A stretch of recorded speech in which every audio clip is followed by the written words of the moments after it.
Hello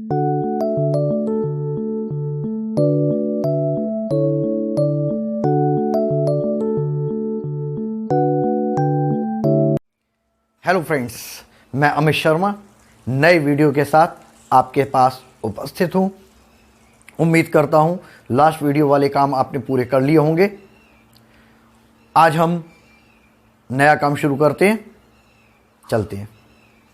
आज का topic है एक समान रूप से आवेशित वलय के कारण विद्युत क्षेत्र की तीव्रता, intensity of electric field due to a uniform charge ring. ध्यान से देखिएगा, इसको कहते हैं रिंग। इसके अंदर यह सरकमफेरेंस परिधि पर धातु होती है और अंदर पूरी तरीके से खाली होता है, यह रिंग कहलाती है। हम इस रिंग पर ही इलेक्ट्रिक फील्ड निकालेंगे, विद्युत क्षेत्र की तीव्रता निकालेंगे। उससे पहले हमें एक बात समझनी पड़ेगी कि हम पॉइंट चार्ज लेते हैं। जैसे मान लिया हमने ये वाला पॉइंट चार्ज लिया, इस पॉइंट चार्ज से स्मॉल आर डिस्टेंस पर पी पॉइंट पर इलेक्ट्रिक फील्ड फाइंड आउट करना है। इसके लिए हम यहां पे क्या करते हैं, हम यूनिट चार्ज ले लेते हैं।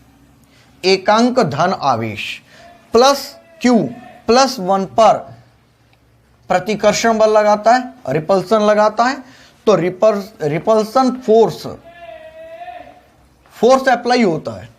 तो यहां पर फोर्स वेक्टर एफ इस साइड में आएगा। इलेक्ट्रिक फील्ड क्या होगा, vector F equal to Q vector E होता है। और यहां पर हमने +1, क्यू की जगह हमने क्या लिया है, +1। इसे अपने क्यू नॉट ई कह सकते हैं, क्यू नॉट की जगह यहां पर +1 लिया गया है। तो यहां पर क्या हो जाएगा, vector F equal to vector E, मतलब जो प्रतिकर्षण बल है वही क्या बन जाएगा, इलेक्ट्रिक फील्ड बन जाएगा, विद्युत क्षेत्र बन जाएगा। तो यहां पर विद्युत क्षेत्र की दिशा बल की दिशा में होती है। तो यहां पर आपका जो फॉर्मूला बनता है E इक्वल टू क्या बनता है, के क्यू अपॉन आर स्क्वायर। अब यहां पर जब हम वेक्टर लगाएंगे तो यहां पर आर कैप आता है, यह बात आपको ध्यान रखनी है। मतलब यहां पर यूनिट डायरेक्शन जो होगी वो आर के दिशा में होती है।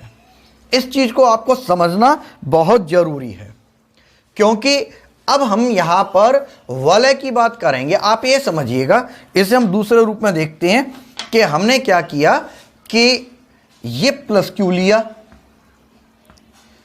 प्लस क्यू से आर डिस्टेंस पर यहां पर हमने +1 लिया था, और +1 पर इस जगह क्या लग रहा है, यहां पर इलेक्ट्रिक फील्ड लग रहा है, जिसे हमने फोर्स कहा था। ध्यान से समझिएगा इसे। मैं क्या करता हूं, यहां से ए डिस्टेंस पर इसको ऊपर बढ़ा देता हूं, प्लस क्यू यहां पर ले जाता हूं। तो अब ये क्या करेगा, ये इसे यहां से प्रतिकर्षित करेगा। यहां से यहां तक इसका प्रतिकर्षण बल किधर होगा, इस साइड में होगा या नहीं। तो अब ये क्या हो गया, वेक्टर ई हो गया। पहले यहां से था यहां तक, ये पी पॉइंट था हमारा, तो यहां पर प्रतिकर्षण बल लग रहा था। अब इसको ए डिस्टेंस पे ऊपर ले गया, तो यहां पर अब ये बात ध्यान रखने वाली है, ये वाली दूरी और ये वाली दूरी अलग अलग होगी। तो मैं क्या करता हूं, इस आर की जगह इसको क्या मान लेता हूं, एक्स, और इसको मान लेता हूं आर। मानना है कुछ भी ले सकते हैं हम, यहां पर मैंने अपनी सहूलियत के लिए एक्स ले लिया। अब हम क्या करते हैं, जितना ऊपर था यहां से ये वाला कितना एंगल बन रहा है, थीटा एंगल बन रहा है। इधर भी कितना एंगल बनेगा, थीटा एंगल बनेगा। सही है। अब हमने क्या किया, यहां से इस पर परपेंडिकुलर डाल दिया, लंब डाल दिया। यहां पर ये एक तरीके से अभिलंबवत एक सीधी सरल रेखा है, लंब खींच लिया इधर से। हमने इसके ई के घटक लिए, एक घटक इस साइड में आएगा और दूसरा घटक इस साइड में जाएगा। तो अब जरा आपको एक बात ध्यान रखनी है, यहाँ पे थीटा के सामने वाली भुजा ये लंब और 90 के सामने वाली भुजा कर्ण, और ये क्या हो गई, आधार। सही है नहीं? तो लंब बराबर कर्ण साइन थीटा। तो ये वाला जो घटक बना ये क्या बन गया, ई साइन थीटा। और ये वाला घटक कौन सा बन गया, ये आपका बन गया, ये वाला घटक बन गया आपका E cos theta. Plus Q R distance पे यूनिट चार्ज पर रिपल्सिंग फोर्स लगा रहे। जो फोर्स इधर था यहां पर ऊपर जाने पर यह फोर्स इस साइड में अप्लाई हो गया। तो ई के दो कंपोनेंट ले लिए, एक हो गया ई कॉस थीटा और दूसरा हो गया ई साइन थीटा। क्लियर? ये इस तरीके से जा रहा है। और क्योंकि आर की साइड में आपका यूनिट वेक्टर आर कैप होता है, मैं इस चीज को डिफाइन कर रहा हूं कि डायरेक्शन हमारी इधर जा रही है।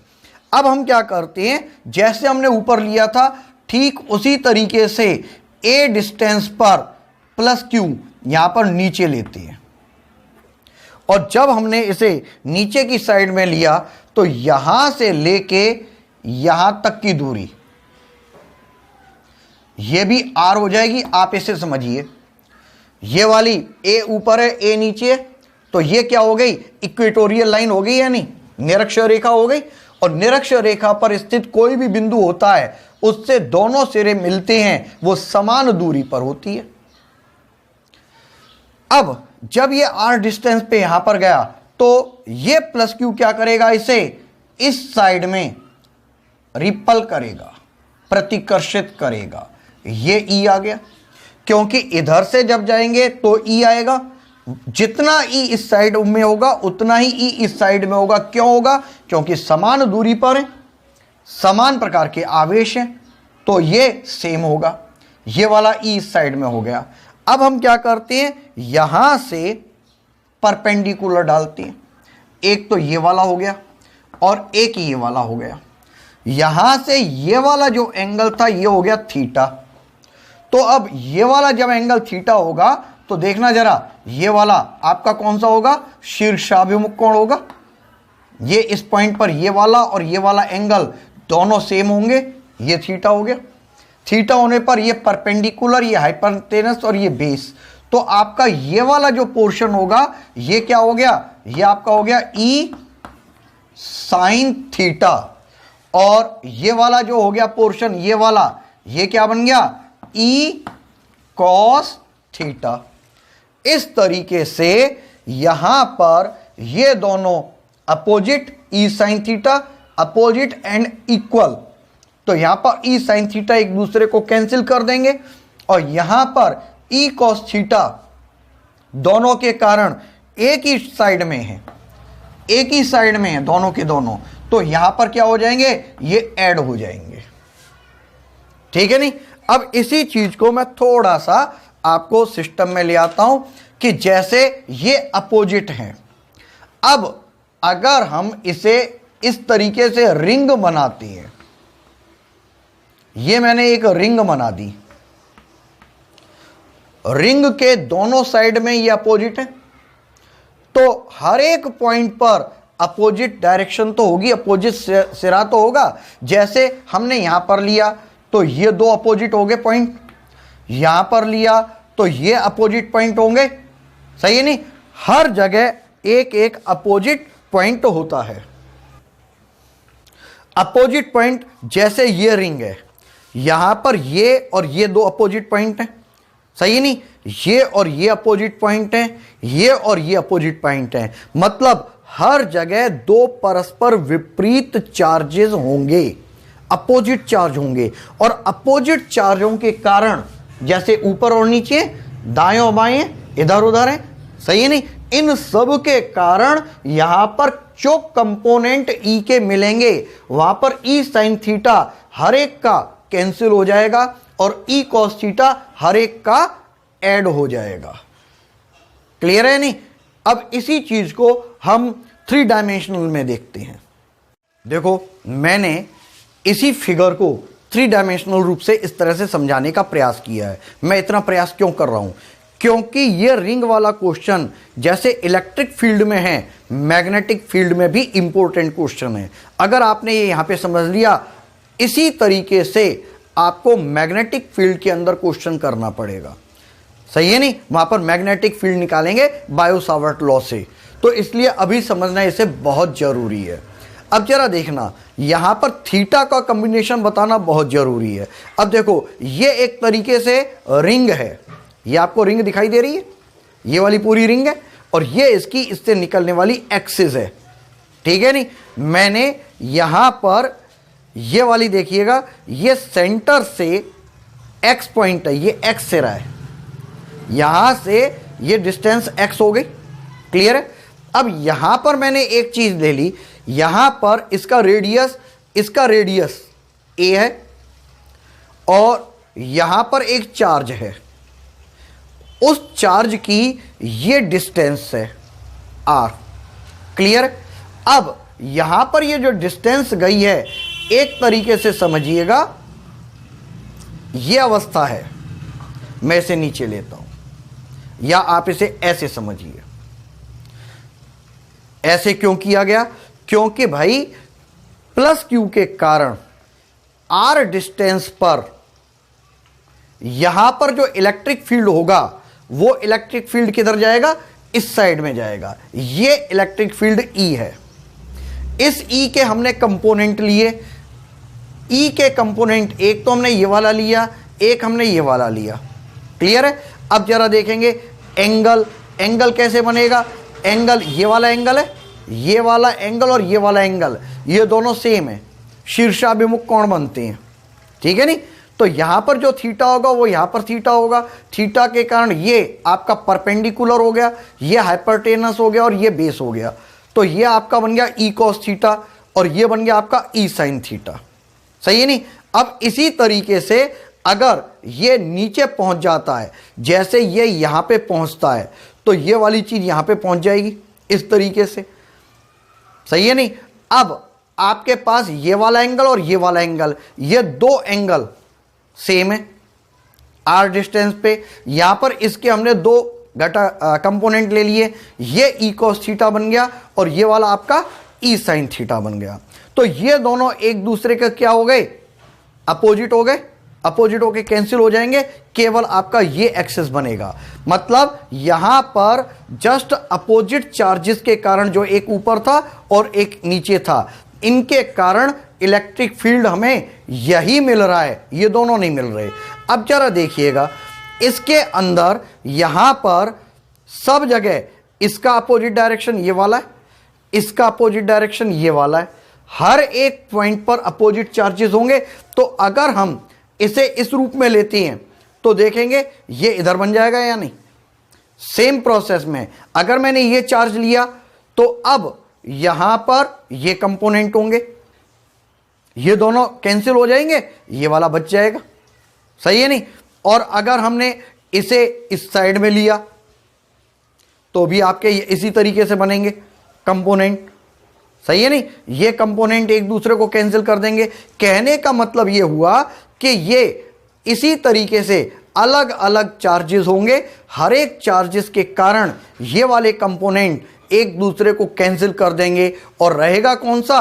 केवल ये वाला कंपोनेंट बचेगा, cos थीटा वाला कंपोनेंट बचेगा। तो इस कारण से यहां पर जितने भी चार्जेस हैं जो इस रिंग पर हैं, इस रिंग पर चार्जेस के कारण जो इलेक्ट्रिक फील्ड होगा वो केवल और केवल इस एक्सिस पे बचेगा और कहीं पर भी नहीं होगा, ठीक है नहीं? तो रिजल्टेंट इलेक्ट्रिक फील्ड आपका ई कॉस थीटा को अगर हम सभी का ई कॉस थीटा जोड़ दें तो रिजल्टेंट इलेक्ट्रिक फील्ड निकल आएगा, ठीक नहीं? अब इस क्वेश्चन को हम पूरा शुरू करते हैं। वो मैंने पूरा पोर्शन समझा दिया था। यहां पर स्मॉल ए त्रिज्या की वलय है, ये इसका सेंटर पॉइंट है। सेंटर पॉइंट से इसके एक्सिस पर, एक्स डिस्टेंस पर हमें यहां पर इलेक्ट्रिक फील्ड फाइंड आउट करना है। ये वाला स्मॉल ए त्रिज्या की है, यहां पर इस पॉइंट पर यहां पर डेल्टा क्यू चार्जेस है, डेल्टा क्यू चार्ज से यहां पर इलेक्ट्रिक फील्ड यहां पे मिलेगा। यह आपका इलेक्ट्रिक फील्ड कितना हो जाएगा, डेल्टा ई हो जाएगा, जो कि स्मॉल आर डिस्टेंस पर है। ए त्रिज्या की वलय पर इसके केंद्र से स्मॉल एक्स दूरी P पर विद्युत क्षेत्र ज्ञात करना है। वलय पर Q आवेश है, माना अल्पांश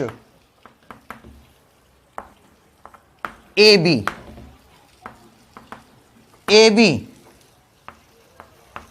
पर आवेश डेल्टा क्यू है, तो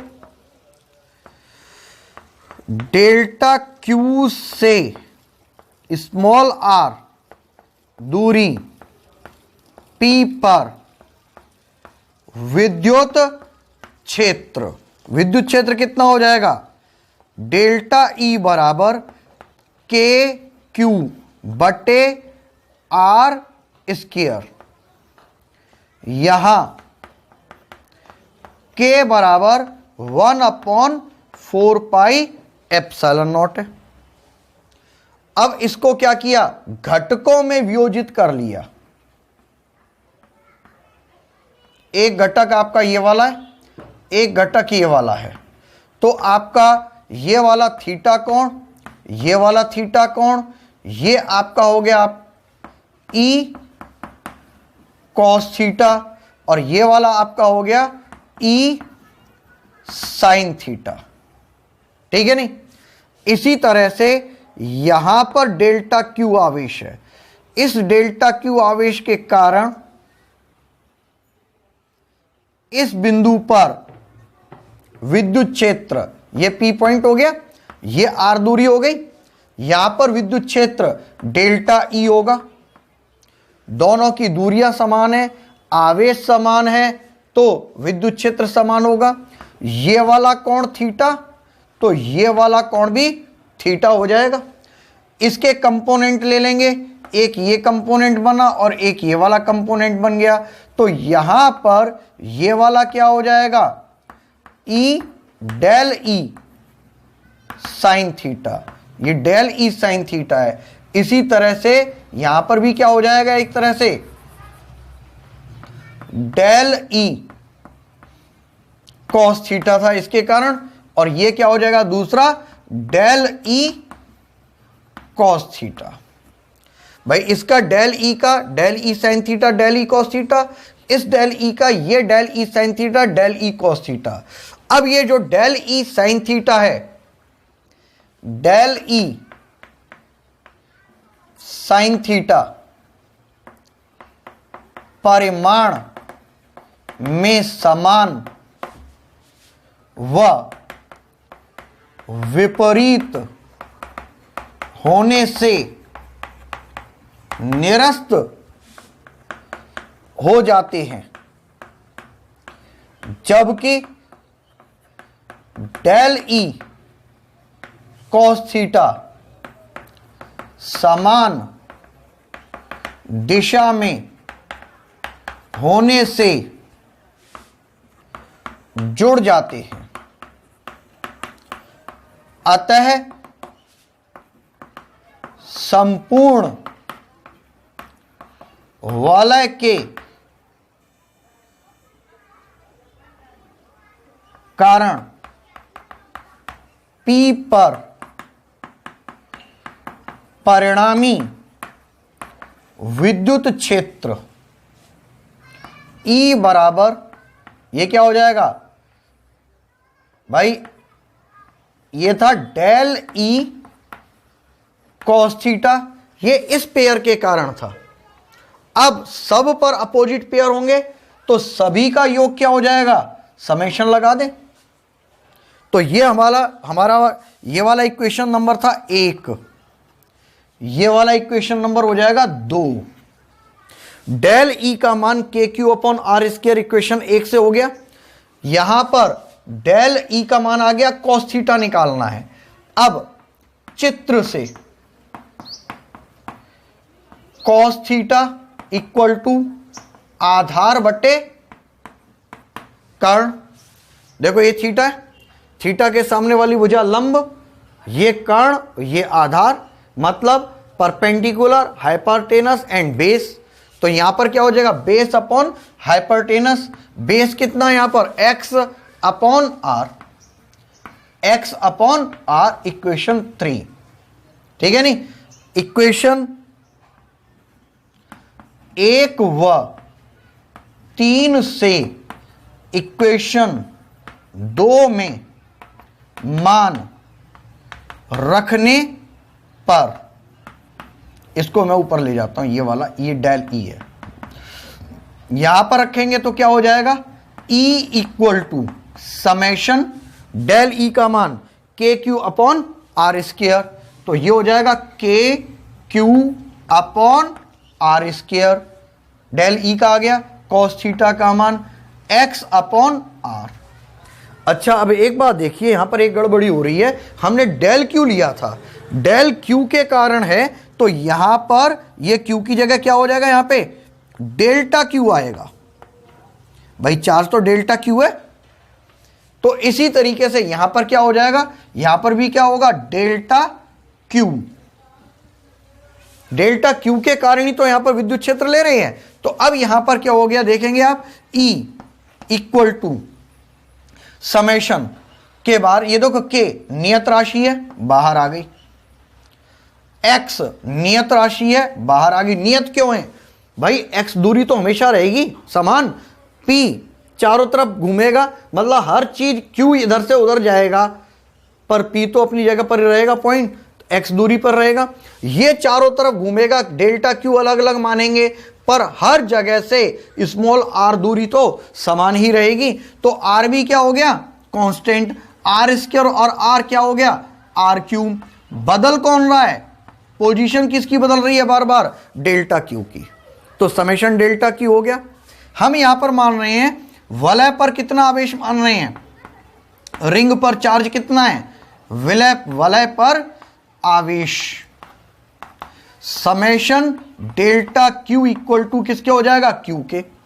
अब यहां पर देखिए हमारे पास ये एक ट्रायंगल बन रहा है, जिसके अंदर ये ए है, ओ ए, स्मॉल ए, और यहां से स्मॉल आर दूरी पर, सॉरी एक्स दूरी पर पी है, और आर दूरी पर यहां से मान आता है, ये थीटा एंगल है। तो अब जरा देखेंगे पाइथागोरस प्रमेय से, यहां पर पाइथागोरस प्रमेय लगाएंगे, प्रमेय से, पाइथागोरस प्रमेय से क्या हो जाएगा, R square equal to A square plus x square, R equal to A square plus x square की पावर 1/2 हो जाएगी। अगर मैं यहां पर आर क्यूब लेता हूं तो क्या हो जाएगा, ए स्क्वायर प्लस एक्स स्क्वायर की पावर 3/2। तो ये वाला मान यहां पे रख दिया जाए, E इक्वल टू के एक्स समेशन क्यू की जगह क्यू बटे आर क्यूब की जगह ए स्क्वायर प्लस एक्स स्क्वायर की पावर 3/2। तो ये आपका बन गया E इक्वल टू के क्यू, एक्स इस साइड में रखते हैं, अपॉन ए स्क्वायर प्लस एक्स स्क्वायर की पावर 3/2। एक तरीके से हमने यहां पर E पॉइंट पर इलेक्ट्रिक फील्ड फाइंड आउट कर लिया है। हमने इलेक्ट्रिक फील्ड निकाला था E इक्वल टू के क्यू एक्स अपॉन ए स्क्वायर प्लस एक्स स्क्वायर की पावर 3/2। E का जो यूनिट होता है न्यूटन पर कूलम। अब यहां पर कुछ विशेष स्थितियां होती हैं, जैसे P पॉइंट x दूरी पर था, अगर ये P पॉइंट केंद्र पर आ जाए वलय के, तो वलय के केंद्र पर x बराबर 0 होगा। x बराबर 0 होने पर हमारा जो फॉर्मूला है E इक्वल टू के क्यू अपॉन ए स्क्वायर प्लस एक्स स्क्वायर की पावर 3/2। x की जगह यहां पर क्या आ जाएगा, 0 आ जाएगा या नहीं, और इस x की जगह पर भी क्या आ जाएगा, यहां पे 0 आ जाएगा। तो इसका मतलब इलेक्ट्रिक फील्ड क्या हो जाएगा, यहां पर 0। तो केंद्र पर इलेक्ट्रिक फील्ड कितना होगा, 0 होगा। सही है नहीं। अब एक दूसरी स्थिति है।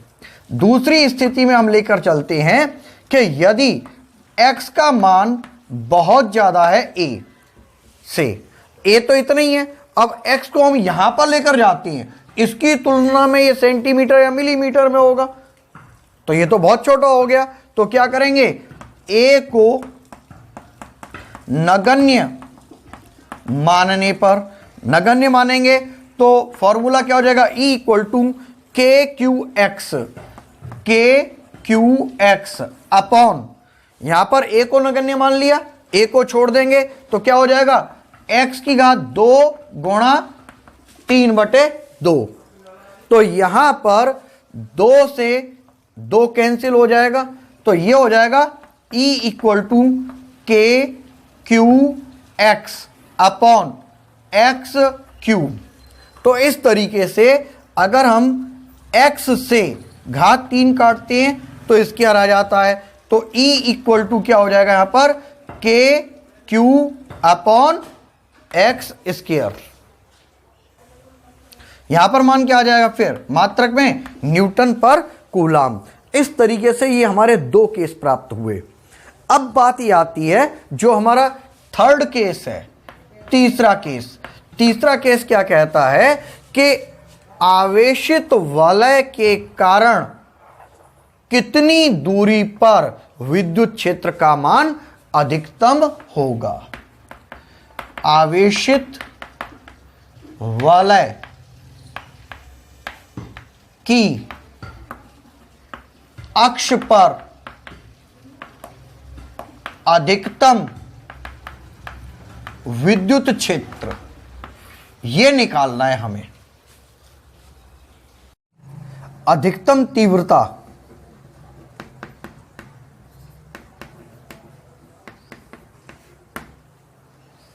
के लिए क्या होगा, DE बटे dx बराबर 0 होगा। हमने यहां पर E का मान क्या लिया है, के क्यू एक्स अपॉन ए स्क्वायर प्लस एक्स स्क्वायर की पावर 3/2 न्यूटन पर कूलाम में। तो यहां पर जो मान आएगा वो हो गया d/dx। E का मान रख दें के क्यू एक्स अपॉन ए स्क्वायर प्लस एक्स स्क्वायर की पावर 3/2 इक्वल टू 0। तो यहां पर मान आ गया, के क्यू को हमने बाहर निकाल दिया, d/dx, तो ये क्या बन गया, x इंटू ए स्क्वायर प्लस एक्स स्क्वायर की पावर -3/2 0। ये हमारा पहला फलन है, ये दूसरा फलन है। तो हमारा फॉर्मूला क्या होता है डिफरेंशियल का, d/dx, पहला फलन दूसरे को ऐसे ही छोड़ दिया, प्लस पहले को छोड़ दिया, दूसरे का अवकलन किया, डिफरेंशियल किया, बराबर 0। देन के क्यू, यहां पर d/dx ऑफ x, ये पहला फलन है, x आ गया, इंटू ए स्क्वायर प्लस एक्स स्क्वायर की पावर -3/2 प्लस पहला फलन x इंटू d/dx ए स्क्वायर प्लस एक्स स्क्वायर की पावर -3/2 इक्वल टू 0। तो यहां पर के क्यू, यहां पर एक हो गया, ए स्क्वायर प्लस एक्स स्क्वायर की पावर -3/2 प्लस एक्स इंटू ये क्या हो गया -3/2। यहां पर क्या हुआ n x की घात n-1, n तो बाहर आ गया, a square plus x square की पावर -3/2 -1। x के सापेक्ष डिफरेंशियल करना, तो अब ये वाला पार्ट रह गया, इसका हमने क्या कर दिया d/dx मल्टीप्लाई में डिफरेंशियल कर दिया। तो अब हमारे पास क्या बच गया, एक्चुअल पोजीशन में बची बात हमारे पास KQ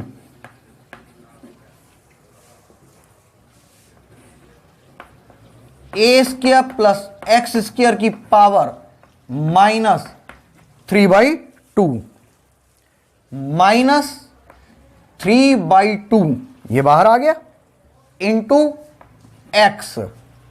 ये क्या बन गया, ये आपका बन गया यहां पे a square plus x square की पावर -5/2 -3/2 -1 -5/2, और यहां पर क्या हो जाएगा ये 2x = 0।